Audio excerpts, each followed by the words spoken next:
रितेश पांडे को जनसुराज पार्टी ने करघर विधानसभा सीट से अपना उम्मीदवार बनाया है। रितेश को यहां से उम्मीदवार बनाया गया तो लोग थोड़ा हैरान हुए थे। क्यों? क्योंकि करघर से प्रशांत किशोर के भी चुनाव लड़ने की चर्चा जोरों पर थी।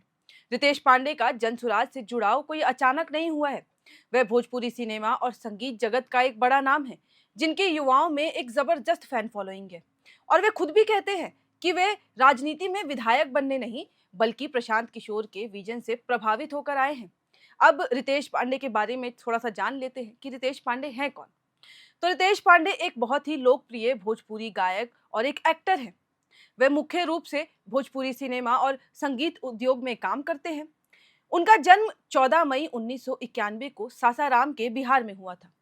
आपको बता दूं कि आर्थिक तंगी के कारण उनका परिवार बनारस शिफ्ट हो गया था, जहां उनकी स्कूली शिक्षा जो थी कंप्लीट हुई। उन्होंने अपने करियर की शुरुआत लगभग 2010 के आसपास से भोजपुरी एल्बमों में काम करके की थी। उनको पहचान तब मिली जब उन्होंने सुपरहिट गानों जैसे पीवा से पहले, हमार रहलू और हेलो कौन में काम किया था। अब हेलो कौन गाना यूट्यूब पर 100 करोड़ से भी ज्यादा बार देखा जा चुका है और सोशल मीडिया पर जब रिलीज हुआ था तो उसे काफी वायरल किया गया था। लोग उन्हें ज्यादा इसी गाने की वजह से भी पहचानते हैं। वह भोजपुरी फिल्मों में भी काम कर चुके हैं, जैसे कि बलमा बिहार वाला 2 और तोहरे में बसेला प्राण। ये पिक्चरें भी उनकी काफी हिट गई थी। वे अपनी सिंगिंग और स्टेज शोज के लिए जाने जाते हैं और सोशल मीडिया पर उनकी काफी ज्यादा बड़ी फैन फॉलोइंग है। अब हाल ही में उन्होंने चुनावी रणनीतिकार प्रशांत किशोर की पार्टी जनसुराज को ज्वाइन कर लिया है। उन्होंने राजनीति क्यों चुनी, ये बताते हैं। तो रितेश पांडे ने बार बार कहा है कि वे प्रशांत किशोर के नए बिहार के रोड मैप से प्रभावित हैं, जिसमें शिक्षा, हेल्थ, रोजगार और पलायन को रोकने पर स्पष्ट योजना है। अब उनका मानना है कि पारंपरिक राजनीति से अलग जनसुराज समाधानों की बात करता है और एक लोकप्रिय कलाकार होने के नाते वे राजनीति के स्थापित चेहरों के मुकाबले एक आउटसाइडर हैं और एक साफ सुथरा चेहरा पेश करते हैं, जिसकी सीधी आकर्षण जो है वो युवा मतदाताओं पर है। और इससे जनसुराज को इस चुनाव में काफी ज्यादा वोट मिलने के आसार हैं। रितेश ने जनसुराज के लिए एक गाना भी बनाया है, जिसका सार ये है कि जनता ही हो मालिक, अब की बार चाहते हैं जनसुराज, नया बिहार चाहते हैं। ये सीधे जनता के अधिकार और आत्मसम्मान से जुड़ने की एक कोशिश है। लेकिन अगर उनके पास्ट की बात करें कि रितेश पांडे इससे पहले क्या कर रहे थे, तो इससे पहले पिछले लोकसभा चुनाव में रितेश पांडे ने बीजेपी के लिए थीम सॉन्ग भी गाया था, जिसका नाम था हम मोदी संग रहबे। हम मोदी संग रहबे गाना जब आया था, तब रितेश पांडे ने एक कलाकार के रूप में बीजेपी और प्रधानमंत्री मोदी की नीतियों का समर्थन किया था। उस समय वे सीधे तौर पर सक्रिय राजनीति में नहीं थे। चलिए अब ये भी जान लेते हैं कि करघर सीट का राजनीतिक समीकरण और रितेश पांडे के चयन क्यों किया गया। तो शुरुआत करते हैं उस सीट से जिसकी बात हम करने जा रहे हैं, जो कि जनसुराज ने रितेश पांडे के लिए चुना है, जो कि है करघर। ये सीट राजनीतिक रूप से काफी महत्वपूर्ण माना जाता है। क्यों? क्योंकि ये प्रशांत किशोर की जन्मभूमि भी है और उन्होंने साफ कहा था कि या तो वो अपनी जन्मभूमि से चुनाव लड़ेंगे या फिर वो अपनी कर्मभूमि से चुनाव लड़ेंगे।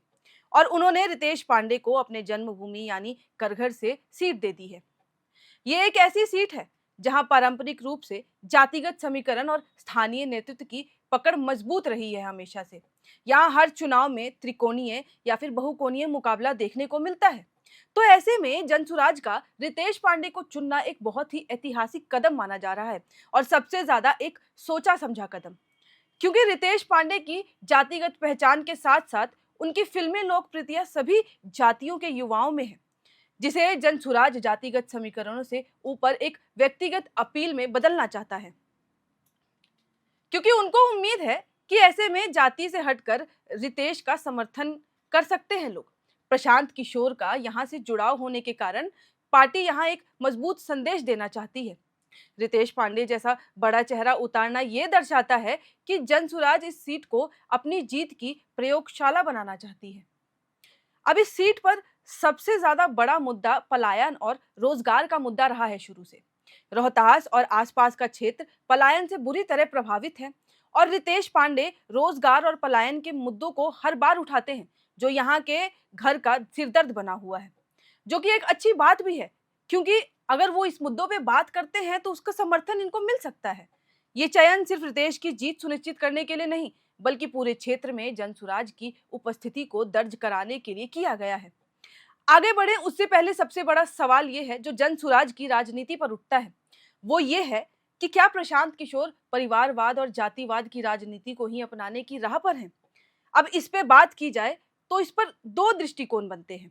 सबसे पहला कि आलोचकों का ये कहना है कि जब प्रशांत किशोर किसी दलित समुदाय से आने वाले व्यक्ति को कार्यकारी अध्यक्ष बनाते हैं या खुद करघर जैसी सीट पर जातिगत समीकरणों को ध्यान में रखकर उम्मीदवार उतारते हैं, तो आलोचक कहते हैं कि वह भी आखिर बिहार की जातिगत पिच पर खेल रहे हैं। भोजपुरी स्टार को उतारना भी एक प्रकार से लोकप्रियता का परिवारवाद ही है, जहां राजनीतिक अनुभव नहीं बल्कि बड़ा नाम मायने रखता है। अब इसमें प्रशांत किशोर का स्टैंड ये है कि जाति समाज की एक सच्चाई है जिसे नकारा नहीं जा सकता, लेकिन उनकी रणनीति ये भी कहती है कि वे जातिगत पहचान को पीछे रखकर उम्मीदवार के पोटेंशियल और जनता के सरोकार को आगे रखेंगे। उनका ये दावा है कि जनसुराज में ऐसे लोगों को मौका मिल रहा है जो राजनीति को वे व्यवसाय नहीं मानते बल्कि समाज सेवा मानते हैं। तो अब ऐसे में रितेश पांडे जैसे उम्मीदवार प्रशांत किशोर की इस नई रणनीति का प्रतीक भी है। यह एक प्रयोग है ये जानने का कि क्या एक लोकप्रिय चेहरा नए विजन और साफ सुथरी छवि के साथ बिहार के जटिल जाति और परिवारवाद के समीकरणों को तोड़कर नए बिहार की नींव रख पाएगा। रितेश पांडे की जीत या हार भविष्य में जनसुराज की करघर की दिशा तय करेगी। तो ऐसे में प्रशांत किशोर का रितेश पांडे को चुनना और अपनी सीट देना कितना सफल रहेगा ये तो आने वाला खैर समय ही बताएगा। लेकिन आप जनसुराज और प्रशांत किशोर की इस फैसले से कितना खुश हैं या फिर क्या सोचते हैं, हमें अपनी राय कमेंट सेक्शन में दें। मेरा नाम है साक्षी पांडे और आप देख रहे थे एयर नाउ।